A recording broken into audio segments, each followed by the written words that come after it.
مولانا روم رحمۃ اللہ تعالی علیہ آپ نے ایک بہت بڑی پیاری بات لکھی. آپ فرماتے ہیں کہ ایک استاد تھے اور ان کا شاگرد بھینگا تھا. تو آپ کہتے ہیں کہ اس شاگرد کو استادوں نے کہا کہ جا کمرے میں ایک شیشے کی بوتل پڑی ہے تو وہ شیشے کی بوتل اٹھا کے لے. اب وہ اٹھانے چلا گیا. جب گیا تو بھینگے کو دو دو نظر آتی ہیں چیزیں. تو اس نے کہا استاد جی اندر تو دو بوتلیں پڑی ہیں, کون سی لے کے آؤں؟ تو استاد جی نے کہا کہ بوتل ایک ہی ہے, ایک ہی لے کے آ. ہو گیا. اس نے کہا حضرت میں نے بڑے غور سے دیکھا ہے بوتلیں دو ہیں. تو مولانا روم فرماتے ہیں کہ استاد جی نے کہا کہ ٹھیک ہے ایک لے آ ایک توڑ دے, یعنی ایک اس میں سے توڑ دے ایک لے آ. تو وہ گیا تو اس نے پکڑی اور ایک توڑ دی تو تھی ایک, دوسری تو ختم ہو گئی کیونکہ اس کو تو نظر دو آ رہی تھی, حقیقت میں تو ایک تھی.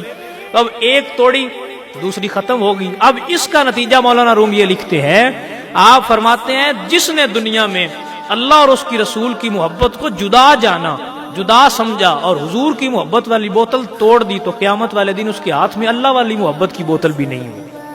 تو اب یہ جو نظریات ہم نے اب سیکھے, ان نظریات کو سمجھانے والی شخصیت عملی طور پر جو تھے وہ حضرت ابوبکر صدیق تھے.